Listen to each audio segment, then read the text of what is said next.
We are also here together to learn more about the most discussed topic in boardrooms, classrooms, or now in living rooms as well.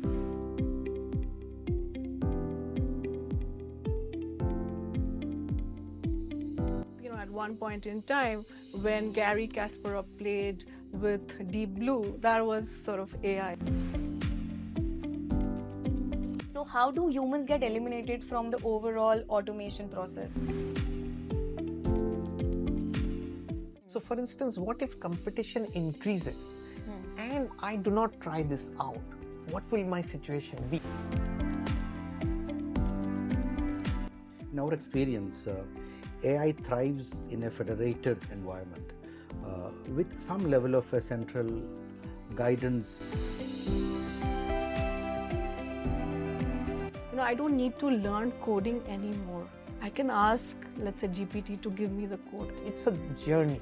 It is not that we have this tool, we put it in and immediately, it's not like turning on the tap and the insights come out. Essentially for working professionals, how would you manage time to learn new things? We need to have a strategic exercise to create a roadmap for AI, because when you do that, you're forced to think strategically. You're not just thinking of what's needed today. Just 2 weeks ago, Malaysia opened the world's first AI bank called RYT-Bank, right? I am a big fan of, I would say, of this idea that AI actually helps you to detect bias. So let's get started.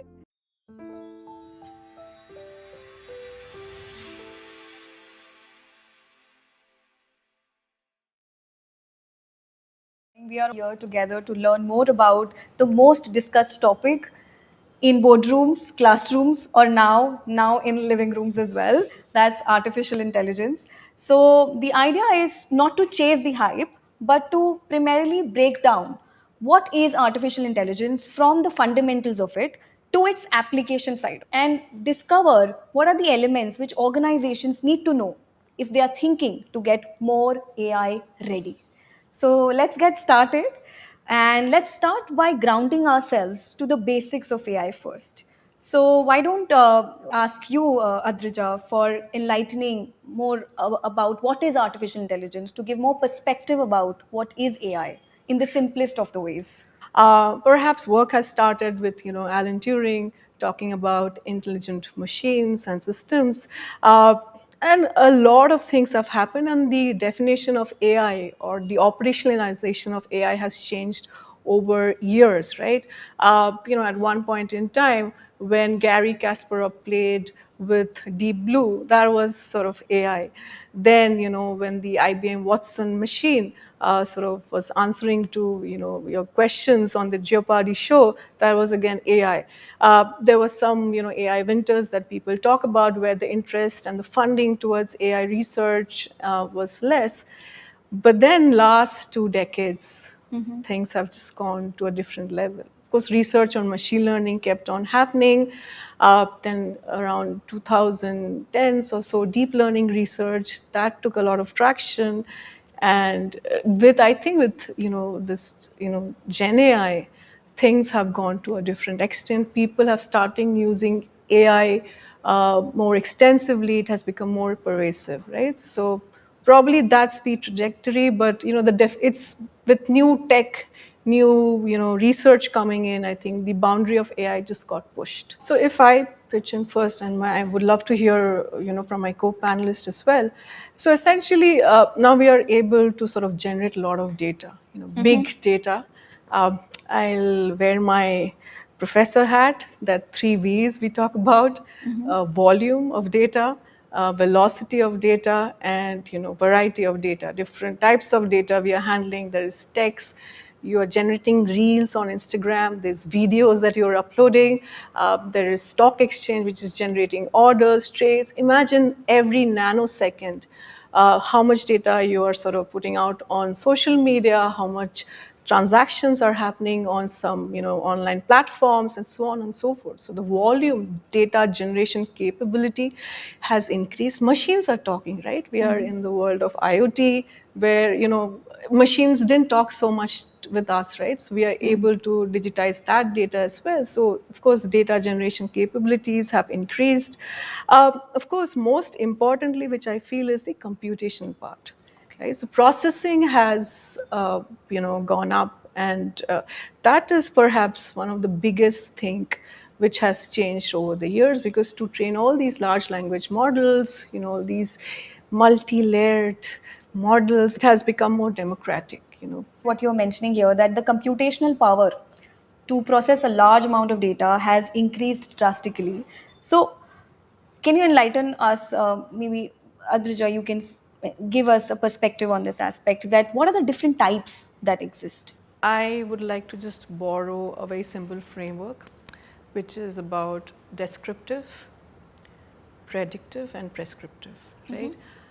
Descriptive is kya hua tha, okay, what happened. So all your BI, the reports you generate, the graphs you draw, the simple charts you see, that is sort of descriptive. Yeah. In predictive, you become an astrologer. Yeah. You want to say now what will happen, right? And that's where actually, I would say a lot of action is going around. Even in large language model, you're trying to predict the next word, right? So, or let's say you're trying to predict when is the machine likely to fail, or you're trying to predict who is likely to default, or you're likely to predict that is that person going to be a good candidate if you hire, right? So these are the questions. So essentially, a large chunk of work or the analysis would be around prediction in your organization to drive certain things, decisions, map out other aspects, integrate other areas. That's more about prescriptive. So I tend to keep it very simple. Of course, technologies or the algorithms are sort of trying to cover more. I would say in today's world, it's on the language part, right? So post, I think the transformer, architecture was proposed. I think a lot of action is happening there. So for me, it's if you're trying to answer question, kya hua tha, what happened? You're doing descriptive. You're trying to predict. Again, within predictive analytics, you can bring in a range of things. Range of things will, most of your autonomous, analysis that you're doing will fall within this. And of course, when you use these in your organization setting, so that's how I see this space. So when you say you see this space like this, so is there a generic understanding also with the types of AI, or we are still discovering what will be the way to classify these three types? No, within this there are multiple Within approaches. there. Yeah, so multiple approaches. Maybe I'll just add to that Yeah. piece what Aditya mentioned. Just to add on to the prediction prescription part of what she said, I think from a business person's perspective, A does a few things. I think A provides insights. These insights could be in terms of predictive insights, could be prescriptive insights, etc., which is meant for a human being to act on. And A also can generate today. So A is a generation or generating tool. In some cases, A can also incorporate a level of autonomy into the process, AI first process or AI led process. So coming back to what Adrija said, the prediction, prescription exercise for me to act on, but from there, AI is evolving into I can generate something and give you to be made use of, or I can lead the process, I can act on it. So AI is also a decision maker as well as an actor.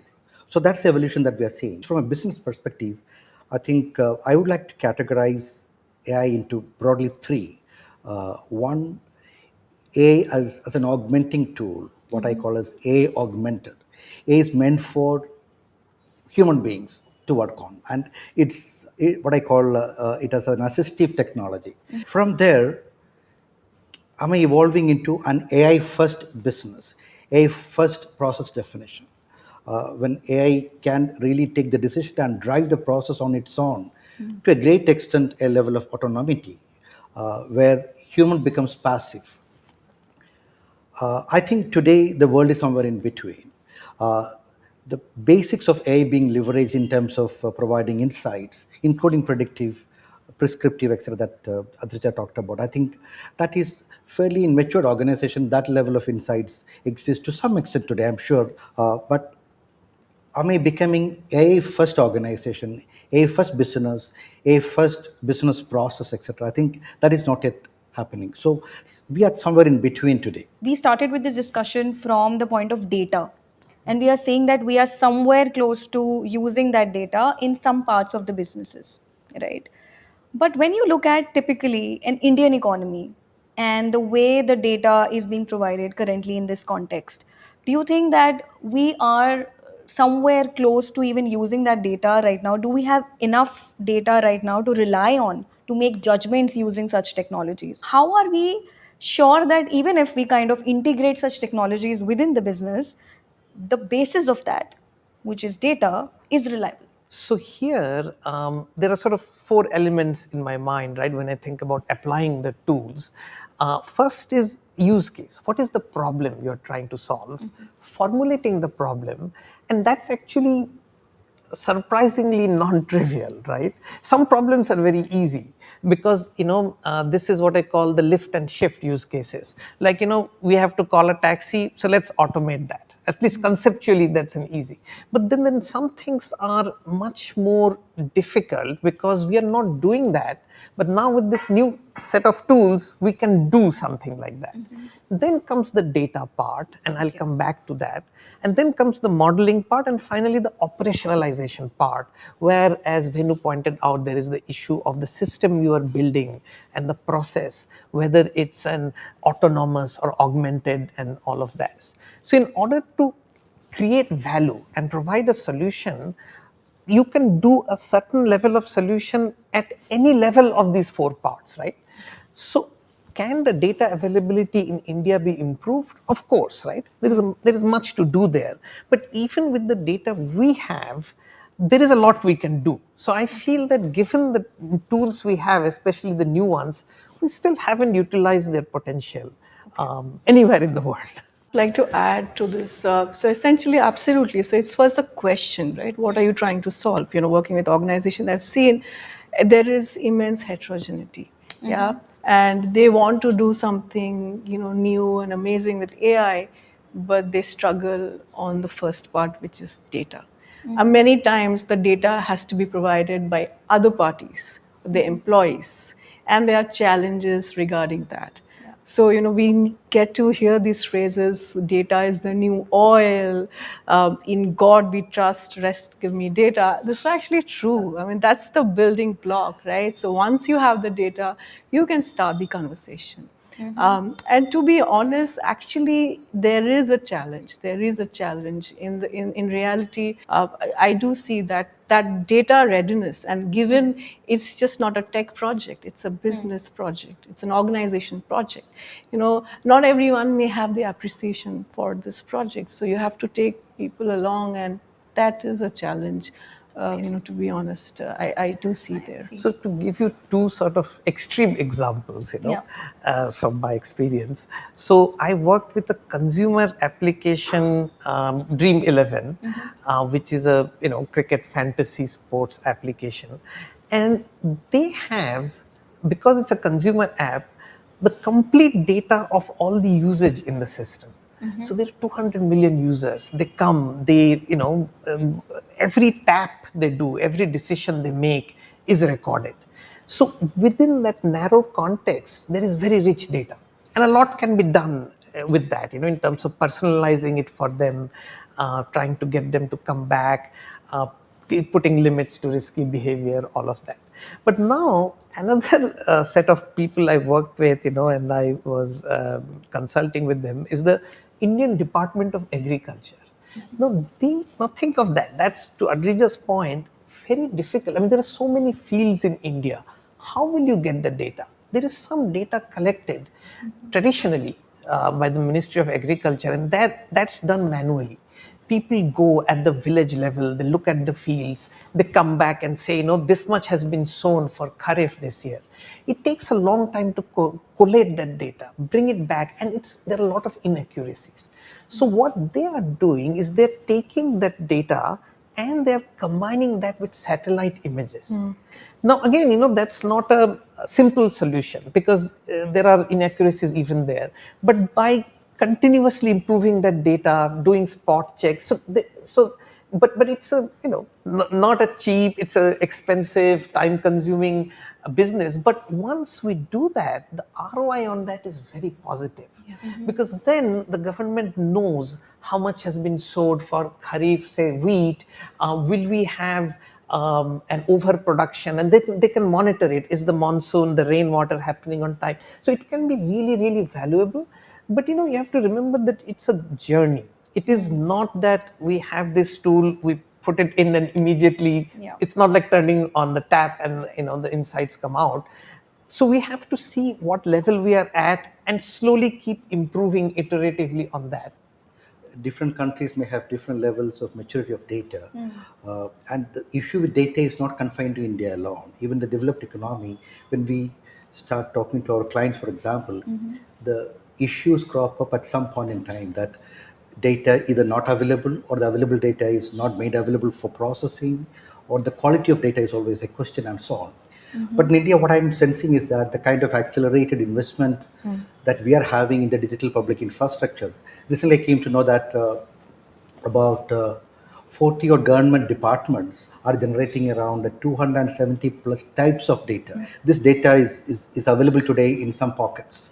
Okay. So I think there is a faster pace of digital investments here, and hence it's fair to assume that we are good to go with regard to the trajectory that we are taking, right? This is a really good point, because this specific example I gave, of the Department of Agriculture data, now it's available on their website, and they make us up to a certain level available to the public, because they say it's public data, it's a public good.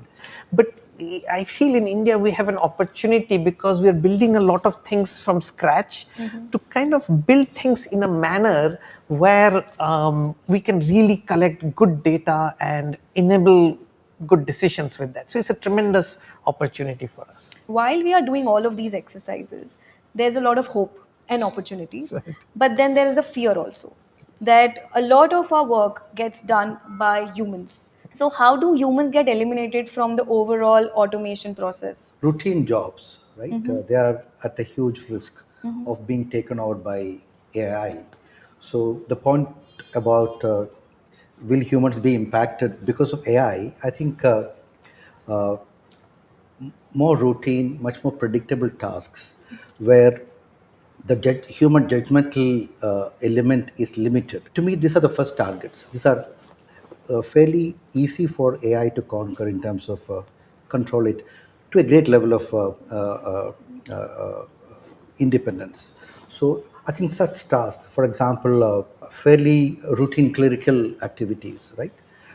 Somebody needs to collect information, put it on a sheet of paper to create report, for example, or tabulate numbers to give you what's the sum of this, what is the product of these numbers, etc. So they're fairly predictable, SOP driven, right? Standard operating procedure driven tasks, which are easier for an AI tool, an AI brain, so to speak, to control it to a great level of independence. But then, and this would evolve, referring to what I mentioned earlier, AI is also evolving.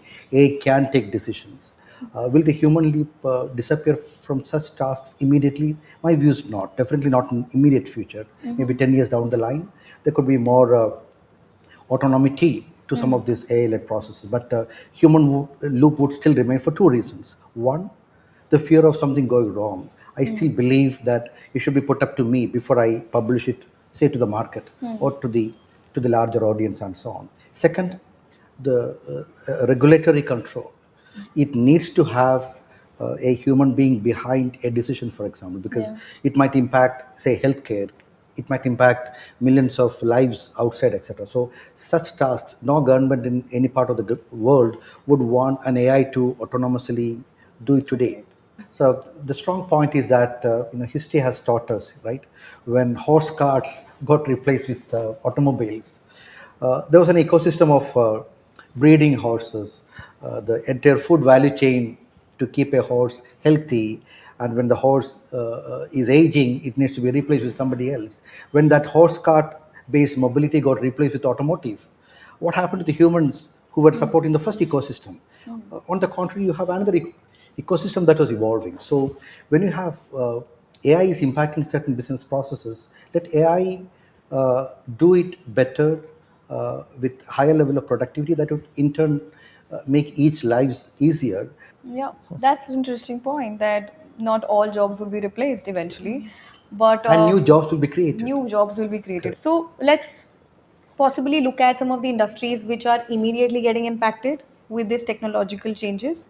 And then we'll focus on some of the new things that might come up in some of the other industries. A lot of industries which are based on a somewhat mechanical application of the mind, and as Venu said, application of standard operating procedures will get impacted. Think about filing taxes, for instance. There is a whole accounting process with a lot of people, they're helping you file taxes. That actually can be automated because the data is available now. Again, some of them will be affected in some geographies and not others. For instance, think of autonomous cars, right? That is actually an autonomous system which is not just about crunching numbers, it's about driving a car. As the autonomous cars get better, they would be they would replace actually taxi drivers and a lot of people who earn their money by driving. But again, which countries and economies will absorb that? It will be the more labor scarce economies of the developed world where labor is expensive. So for them it makes sense to do that. Does it make sense to do that in India? Probably not, but it is happening already. It has started and it will accelerate definitely. Maybe I'll give another perspective to what he just talked about. If I look at industries through the lens of digital, uh, imagine the digital native industries, for example, media, for example, entertainment. By virtue of being in this industry itself, indicate that they have, by birth, they have ample data. So I think the digital native industry segments such as media, entertainment, be modern movie making, for example. I mean, that's part of entertainment. I'm calling out industries such as automobile, for example. I'm calling it semi-digital. There is a physical aspect to that, but automotive is becoming more and more intelligent and electronics oriented than mechanical based. So I think digital native businesses would be impacted first, which is given because data by birth is available. And if you do not employ AI right away, you are possibly facing the risk of losing out. But on the other side, uh, much more physical oriented, say a mining industry where you have to go dig up coal or iron ore and need to physically transport it from point X to point Y. I think AI would still remain one, data availability is limited or it's still evolving. Second, AI can still be of some assistance to somebody who's acting on this. You can run an autonomous truck to take a call from point X to point Y, but then still you need to, there is a physical dimension to that business. Those businesses would adopt AI maybe X number of years behind. Okay. Yeah. Yeah, just to add, recent research, from MIT talks about that. The initial findings are that we don't need to worry so much. So AI has replaced human, but for entry level jobs that has been seen more, and particularly for task which is where the exposure to AI is higher. Whereas, for senior positions, it has not yet, the impact is not that strong yet. Let's say mining or nursing, it's not about white collar or blue collar jobs. For me, I think one of the most difficult tasks to automate would be a plumber's job. And they can just charge, I would say, a premium in today's world. A lot of those jobs cannot be automated. Again, jobs which requires that human empathy. For how long will you converse with a chatbot? I think will stay. There is a lot of merit, and who knows, they can charge a premium. So, but also the change won't happen suddenly, right? It will happen in waves or iterations. So, for instance, think of the world of tech. So, like a startup company, now you can think of a software and build a software with fewer human beings than you could before. So, right? So, maybe before you needed 25 people, but now you would need fewer people, but also playing different roles, because now there are different agents who will do different things, but you still need to formulate the goal, what you need, and check what's going on, look at governance. So also all these new roles emerge. So overall, still the number of humans needed becomes less, but also the nature of jobs change. And the other thing is, if you think about like what Venu said about the carriage industry going away and auto industry emerging, so in a lot of the existing ecosystems, industrial ecosystems might go away or become less, but completely new ones will emerge as well. And some of them, so you said plumbing, Ardrij, I will add, even things like barbers or hairstylists, right? What we assumed as the economics, I think that very economic paradigm is also changing. I think probably one way to understand is that explore the possibilities, look at the economics from that perspective, and check whether it makes sense, and leverage AI or not leverage AI. What we can best attempt is to possibly predict what would be holding in the future. If, let's say, somebody who is listening to us wants to understand 4 5 things one can look at the job and trying to understand that this will be eliminated, possibly not be eliminated, what kind of value additions I can do in my current job to make a meaning out of whether I'm going to be relevant for the next 5 years. So actually, I would not do it by job. I would look at the industry and the function and say, look, is this what I'm interested in? Because you need that domain knowledge to build use cases, to implement AI, to re-engineer processes. So that's how I would go about it. Is this industry an industry that has staying power, and will that function remain? So to give you an example from my own life, I went to the US in 1993 to do a master's in mining engineering. At that time, the term machine learning did not exist. And actually, I took an AI course. It was called Introduction to AI by Stuart Russell, who still writes a very good book on AI. But at that time, what AI was completely different. There was no machine learning. They were expert systems based on heuristics that we will program using Lisp code, right?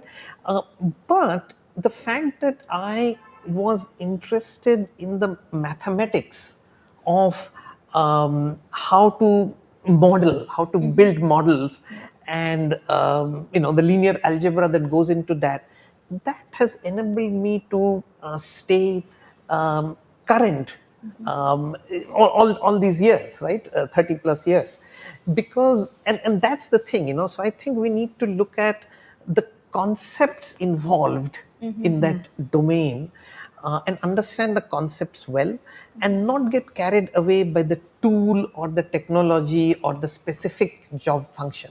So the concept, the knowledge of the domain, and then we have to remain flexible. So in that case, are we saying that if, let's say, you are in a specific industry and you stay as domain expert and be more flexible, what are the things you can anticipate, at least try to learn more about the industry to understand whether there will be any change or not? Because not many people are clear about that right now. So Well, yeah, I hope I got the question. So it's a little tricky question because the question is about, say, specific industry segment. What could be the impact of AI for it 5 years down the line, 10 years down the line? Not very easy to predict. At the individual level, we can look at a few attributes which somebody can keep it in mind. For example, in today's world, Kaushik was talking about domain expertise, for example. I think it's a very important at an individual level to be AI aware. Now we can double click and figure out what it may mean, but you be aware of what's happening. You be aware of what is happening, at least in your industry, if not in the adjacent industry, and so that whenever you are privy to a trend, for example, you don't want to be the last person to react to that, right? Let's talk about what are your tips and tricks to stay updated with the new market innovations happening. Do not close down books just because you pass out from IIM or SPJIMR or wherever it is. So be a lifelong learner and use all opportunities where you have important AI digital forums, discussions are taking place. Use the opportunities where, so do not miss such knowledge acquisition opportunities and equip yourself and see what other companies are doing. Need not always be successful, right? Both the failure stories as well as large successful stories. And there are ample learnings from both types of stories. So be aware of them, be knowledgeable about them, and see how it would make sense in the tasks that you do. For example, as Kaushik rightly mentioned, 2 years ago, I would not have even heard about generative AI or agentic AI framework. Now, I heard it once or twice. I could have just ignored it, but then industry was a bit about it. It was very important for me to read up. So I figured out time, maybe on weekends or maybe while driving, listen to podcasts, listen to forums of this nature and so on. Okay, that's quite interesting that you stay open to new type of information Absolutely. that's coming your way. But also along with that, there is an information overload Yeah. that we are getting more embedded into. So how do you really cut the noise, focus on what's important, but what all can we really do to understand that this is the focus of today's technology that I should, emphasize on and not read up everything else. Otherwise, I will get so much overwhelmed with it.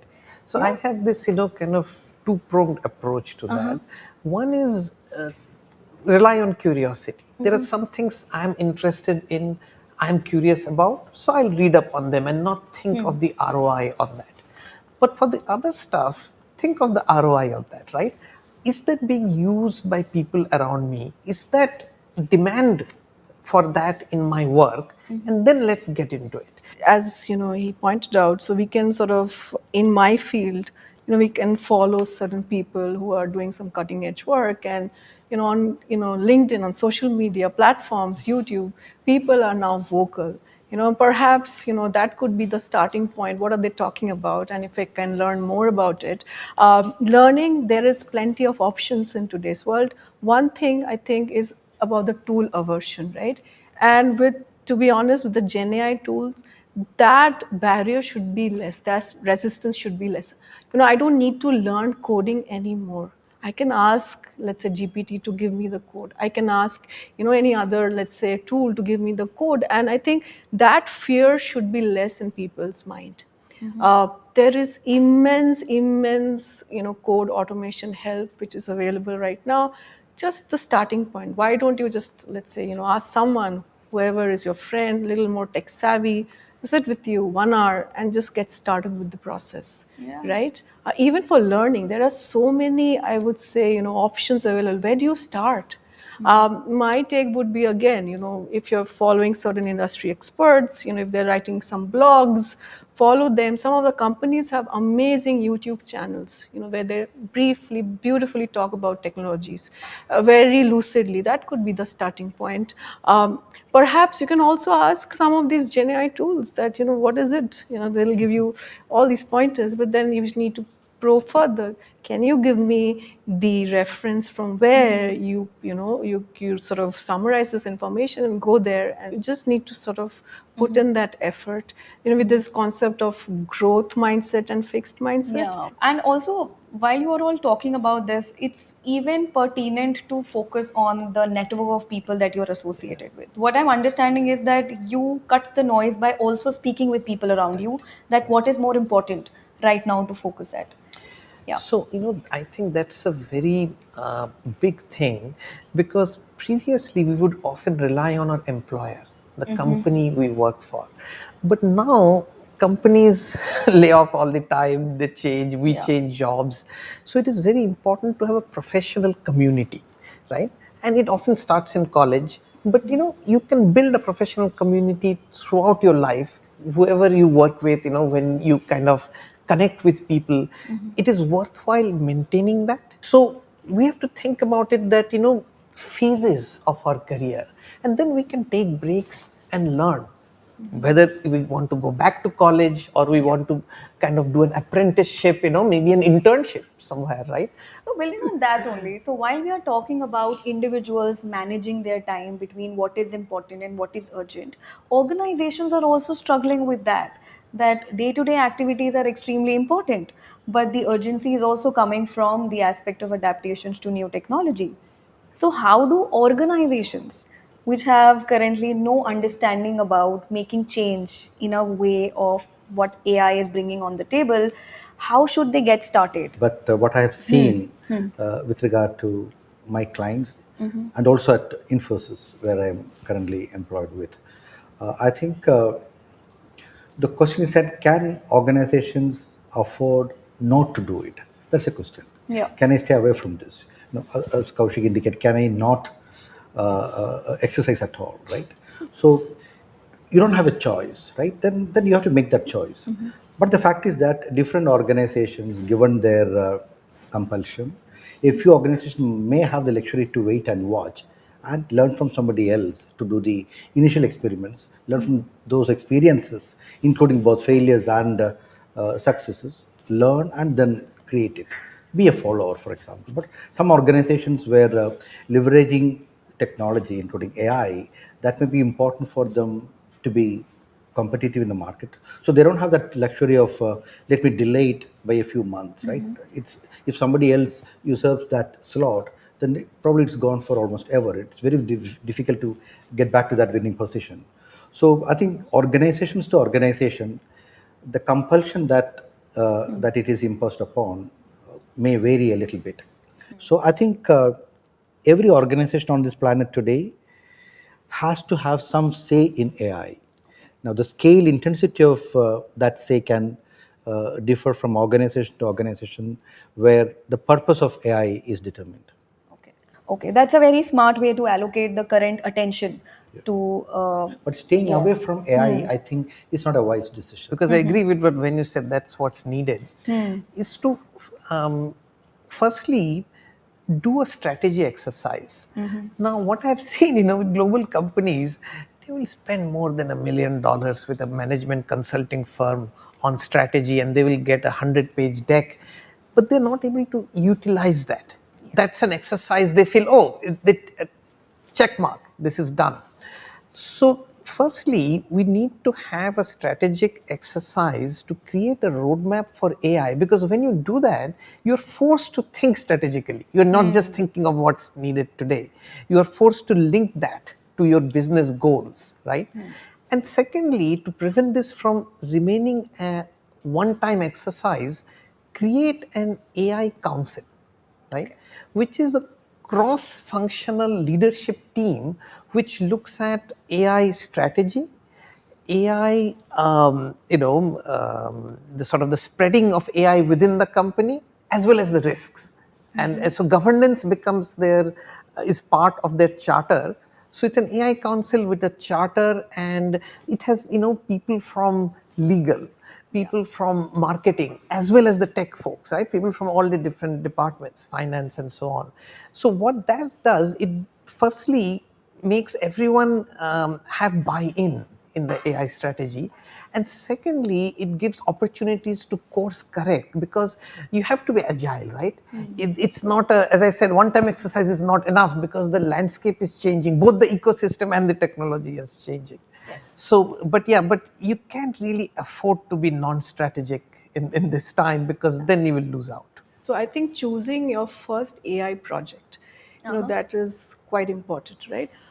So essentially, when through cases and through sort of observing certain organizations, what I found is how do you choose your first AI project? Which is the first AI project you want to implement? And you can take different lens, but perhaps one lens that sort of I think could be useful is the impact, right? Now, the impact could be analyzed from different lenses. Some are tangible impacts, some are intangible impacts. It makes your employees happy or their life easier. Again, whom are you targeting? Is it your internal customers, your employees, or external, right? So that could be one lens, right? Tangible benefit. Don't chase, I would say, tangible benefit with an AI project at the start, right? Just, get accustomed, get familiarized with the tech. Intangible, internally or externally. So those could be certain, aspects that you can consider: data readiness, impact, and you decide on, internal or external, and perhaps tangible or intangible, and then perhaps that could give you a lens to choose your first project. I might share my some of my experience on this. So I wrote a case on Bombay Stock Exchange when Ashish Kumar Chauhan was the MD and CEO, and we did this case with him, and he took a very bold decision of changing the entire organization from proprietary based system to open source. Now, there's a lot of fear. I think Kaushik, Venu would agree with me that with open source technology, who will take the onus, right? The accountability part. So, in general, there is a lot of fear around open source systems. And then he decided, let's try this out, right? And they wanted to sort of build an integrated data warehouse and so on and so forth. And in BSc, the prior culture was never ever lose data, right? They cannot afford to do that because they are in the market of matching orders, so that cannot happen, right? So there is no tolerance for fault. So in that sort of setup, he took this bold decision. But did he do it everything at one shot? No. So it was like on a POC basis, he sort of roped in a vendor which is not so popular, but of course knows their stuff, and they did small POCs, and once they found success, they scaled it up. Wow, this is So, interesting so one example. thing Yeah. I'm seeing in the industry now is that people are actually appointing chief AI officers. Okay. And what happens? So, and sometimes the position of chief data officer and chief AI officer can be combined. Sometimes it's separate, but it actually, from in my experience, I'm seeing it work out well, because when they come in, they want to take a fresh look at the at what you're talking about, the all the elements of AI and data in the organization, the data readiness. So they often do this strategy exercise, and there you end up with a value complexity mapping of the use cases before you even choose what to pilot. Because I think if you are prepared and you kind of do the sort of homework of discovery, assessment, and mapping it out, it really helps. There is a lot of value in that. I'll just take a step back, referring to what both Kaushik and Adrija indicated. I think in our experience, AI thrives in a federated environment with some level of a central guidance or support. So the centralization is not to control and drive things top down. Yeah, driving things top down from an aspirational perspective is fine, but not you implement this, you implement that, etc. That coming from top to bottom, in our experience, we have seen it is destined to fail. Rather, a federated environment where different functions, business units, different entities, give them the freedom and the support, education, but then the guardrails and a common governance on top, right? That can provide the right facilitation to drive them, taking them through different stages of maturity. And as Kaushik indicated, yeah, there are methodologies to check where to start. For example, leaving it to randomness probably is not the right approach. Yeah. Let me pick a few projects at random. Probably that's not the right approach. You have to have a methodology. In fact, at Infosys, we are pretty upbeat about what we have come out with a process called AI radar, which indicates that you look at processes which are fairly data intense, which means these processes are frequent in nature, and they generate a lot of data. So we call uh, this process is data intense. On the other side, is it value intense? If I apply AI, the kind of benefit that it may fetch, does it have an impact, say, on the top line, bottom line, or any other aspects that you would count as your value? So you join data intensity and value intensity in your multiple functional areas, business processes, etc., and pick the ones where both data intensity and value intensity are high. While you are mentioning about ROI, there has been a lot of discussion, and rather we can say negative connotations with respect to the returns that organizations can see with respect to the investments they are making. So, should we not pay attention to such information for now and continue with the experimentations, or do we do something? Can we do something at the organization level to assess what could be the ROI of this kind of investment that we are planning to do? Yeah, answer I think is something in between. So stories are important, including failed stories. Uh, the issue with ROI with regard to similar initiatives, because we don't have a long history to look back and learn from in the past how to construct an ROI mechanism. Because many a time your assumptions around what AI would bring about, maybe you can incorporate a factor of safety, so to speak, and be reasonable, be practical, be pragmatic about the ROI. But to me, rather than the absolute value of the ROI, treat ROI, especially in areas where we don't have enough stories around to learn from. In such cases, keep the ROI, so-called numbers, if I may call it, more directional. So instead of 10, even if you end up with 4, is it okay? I think that's how I would look at ROI, especially in newer areas where you don't have enough substantial evidence to refer to. And one way could be, to take a mixed approach. So, for instance, you can allocate 10% of your budget to experiments.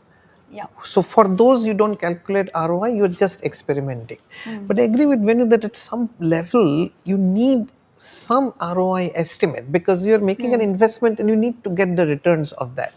Yeah, but it's not easy. So experimentation, so the key is, as you said, a balanced approach that don't kill the experimentation. Yeah. An area that we are quite passionate about with regard to AI, when we look at, say, agrochemical industry, when they come out with a new molecule, the statistics indicates that they take about 10 to 12 years to come up with a new molecule, because these are, I'm referring to things such as pesticides, fertilizers, etc.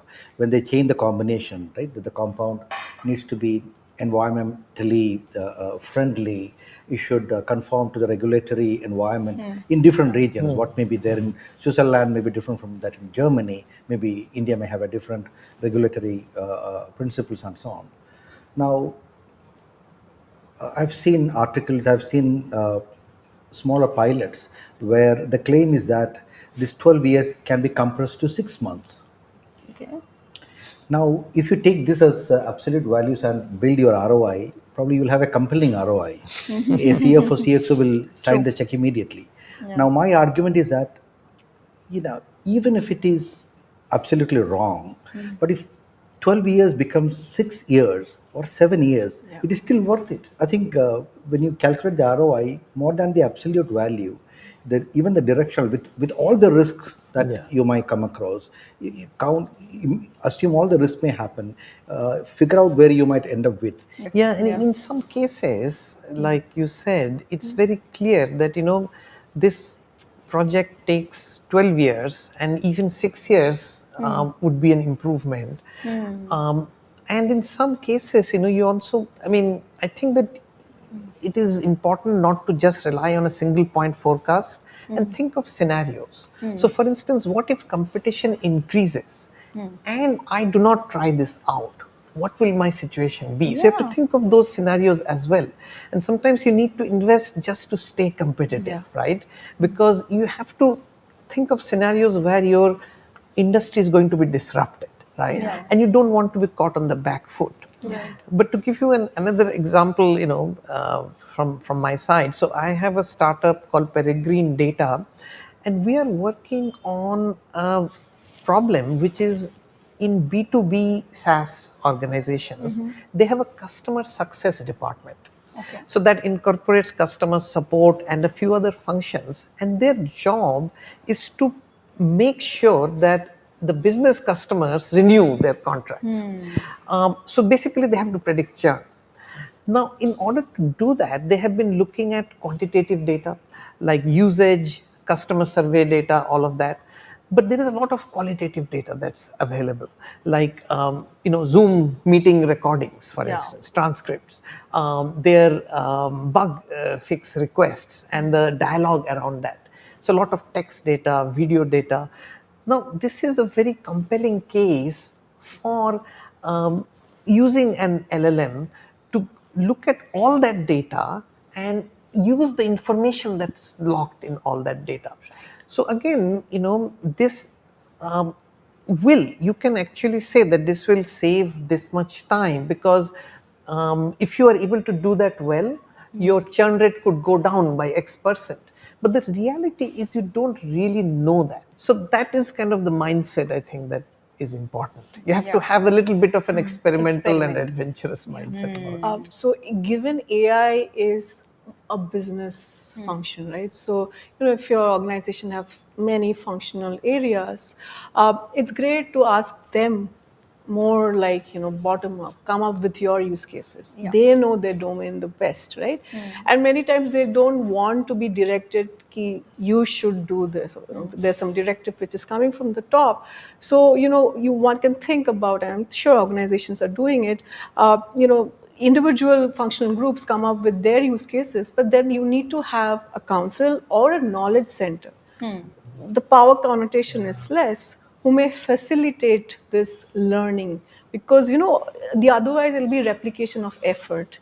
So these are some of the very quick suggestions that you've given for organizations to really play around with, be more experimental, be patient, and ROIs may not be just the conclusive factor to deciding whether you want to do AI investments or not. So while you are talking about all of these things, one other thing that you kept on mentioning about in AI Council and otherwise also talking about governance. So how do you manage this governance on the mechanism with which the whole information is being used? That can be very private. So governance is actually very key. So in fact, the AI maturity framework that we use is what I call the 4PG framework. It's prioritized use cases, platform, people, and process, which are the 4Ps. But then comes G, which is governance. It's really a key pillar of AI maturity. So one of the things is the AI operating model that matters, whether it's centralized, decentralized, federated, right? And federated is the way we are that's being seen as the go-to model right now in large organizations.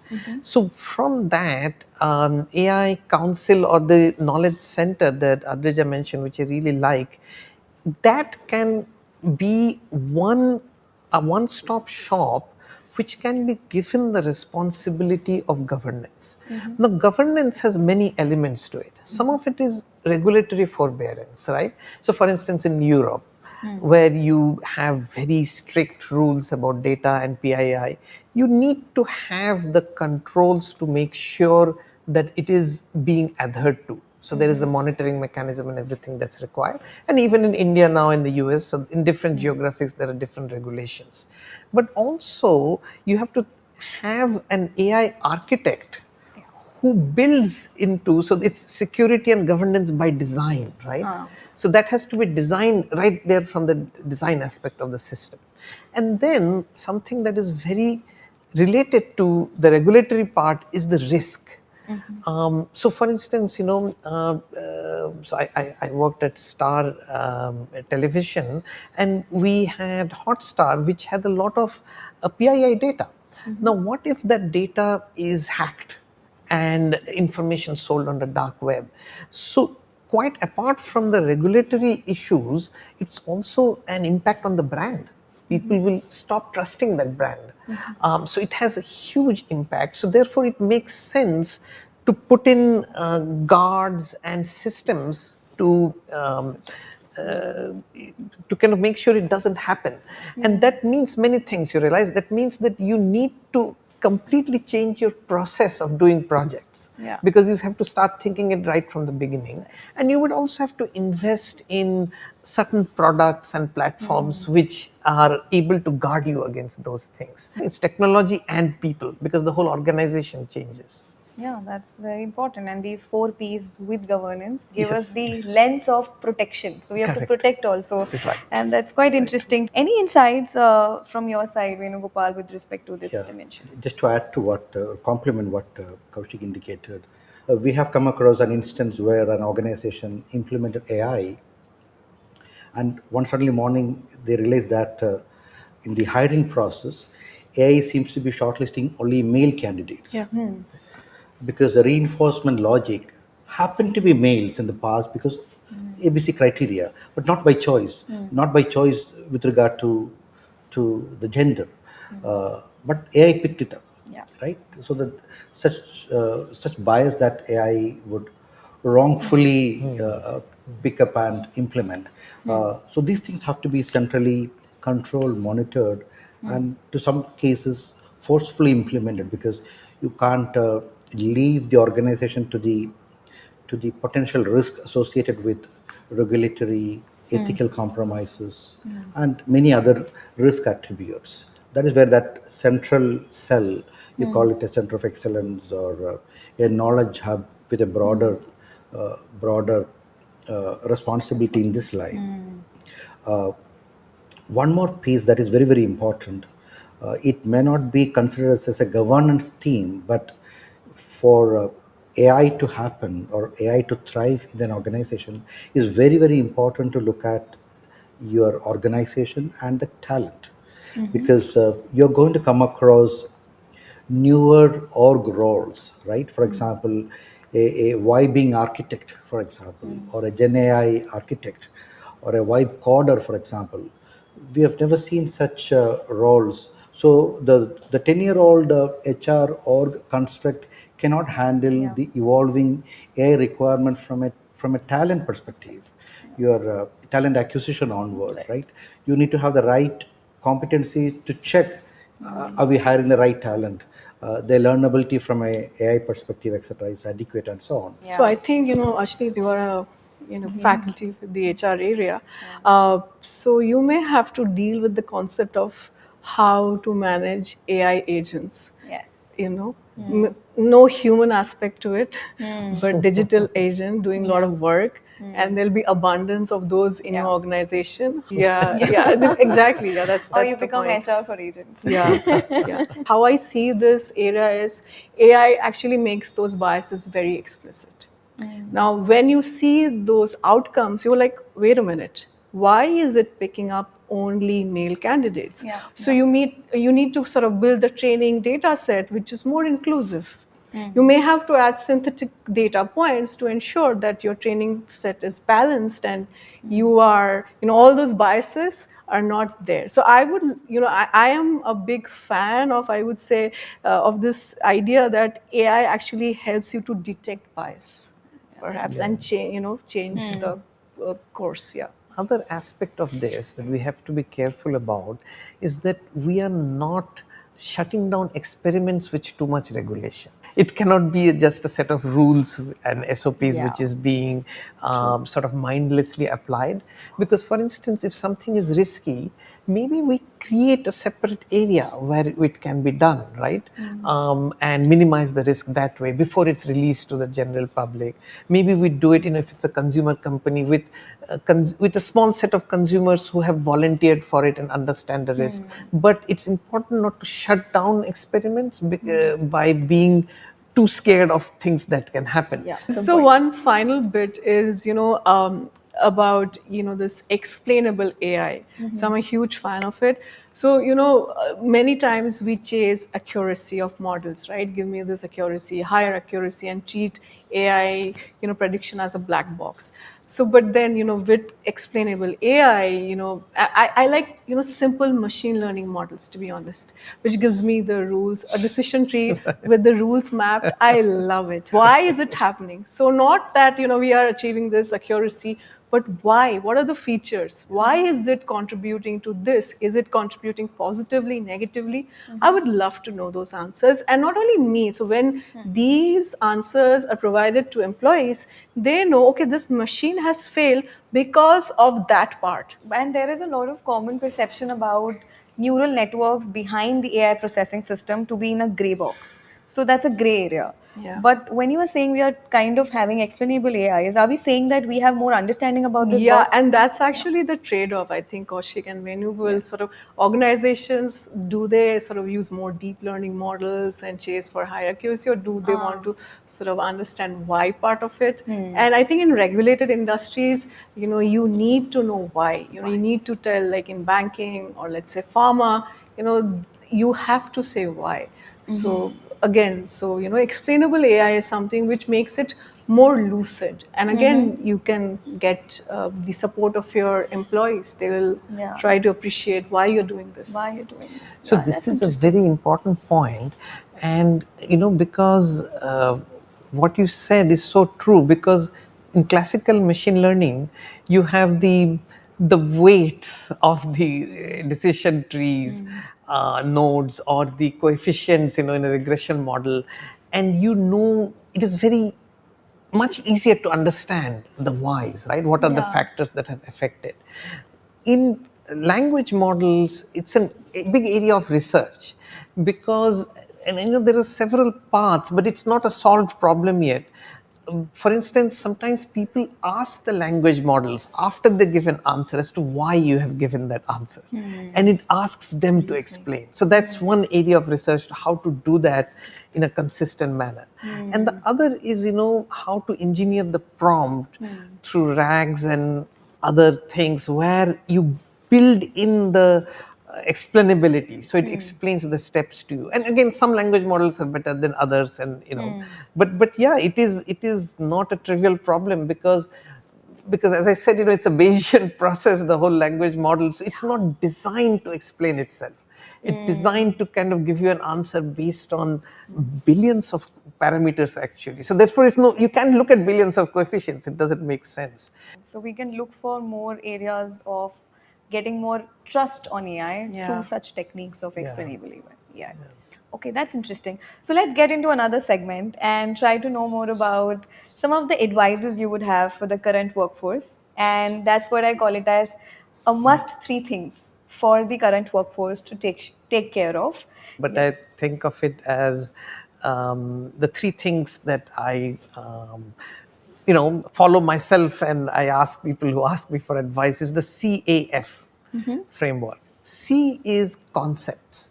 So when you're looking at tools or reading blogs or looking at videos or reading papers, think of what the concept is behind what you are doing, because the actual tool will change, new tools will come. So it is very important to be clear about the concepts.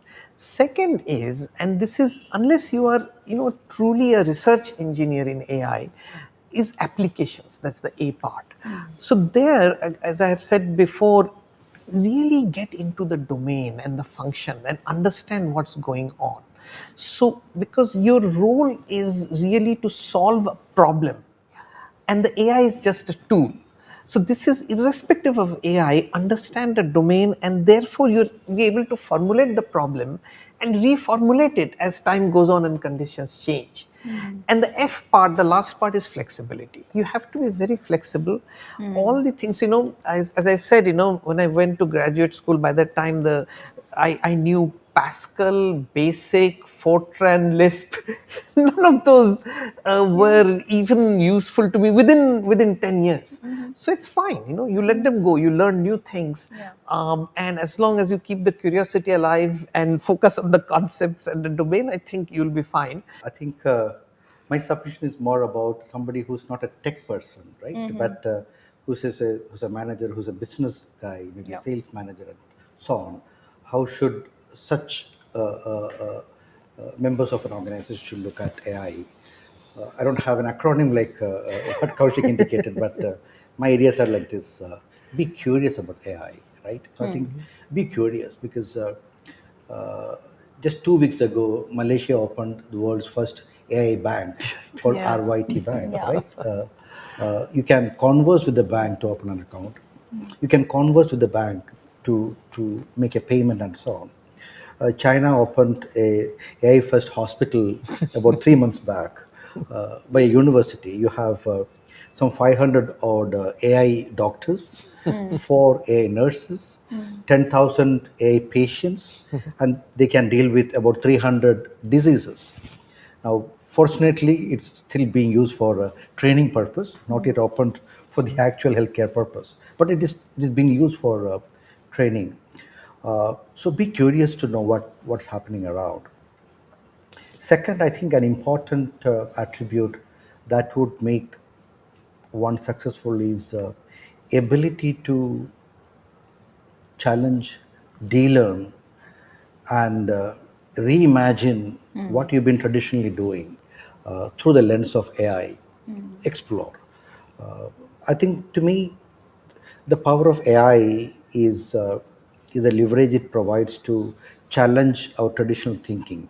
I think AI has the potential to liberate us from the traditional thinking, traditional process definitions, etc. So I think for that, maybe some of the principles that we thought are cast in stone, for example, need to be challenged because it can prove them to be completely inadequate, and a new business process model can be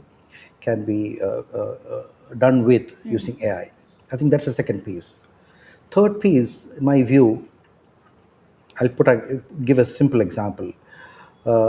You telling somebody to make a PPT presentation or an Excel sheet tabulation versus if you yourself have done it, your familiarity, you have a little bit of nitty-gritty understanding and so on. So my submission is that roll up your sleeves and make yourself familiar with some AI tools. For example, vibing. It doesn't need any tech understanding. You can be a vibing guy. You need to be familiar with a few tools. Dirty your hands. That will help you when you build newer strategies and so on. Fantastic. So you got 3 C's, by the way: Did you? Oh, curious, challenge, and get out of your comfort zone. that's nice. That's Thank you for great. that. Thank you. And over to Yeah. you, Adrija. So I have a very different perspective. Yeah, I have a growth mindset, learner, lifelong learner. But then again, don't overuse AI. Yeah. Uh, do delegate certain things, do automate certain things, but don't forget to think. So I think, I'll again wear my professor's hat and say that, of late students, they've stopped thinking. It's a GPT generated response that we are seeing over and over again, right? So I do say this dialogue in my class that make yourself smart, not the GPT or the Gen AI tool smarter, right? And I think we might sort of go into a point where there will be like a very average intelligence for everyone because it's the Gen AI tools which is sort of giving out those responses, similar responses, and so on. So use it. I am a proponent of use of Gen AI tools, whatever. But please don't stop thinking. Yeah, that's what I think my fear is. A lot of them have stopped thinking and dedicated every part of learning to a tool. Thank you. Thank you, all of you, for your enriching insights and making this whole conversation extremely engaging. I really believe that our audiences would have learned from the fundamentals of AI to the application of AI from our conversation. And so, thank you so much for co creating this very first episode for SPJIMR with us today. And on the behalf of our team, I would like to say, each one of you, thank you once again for having the privilege to host you all.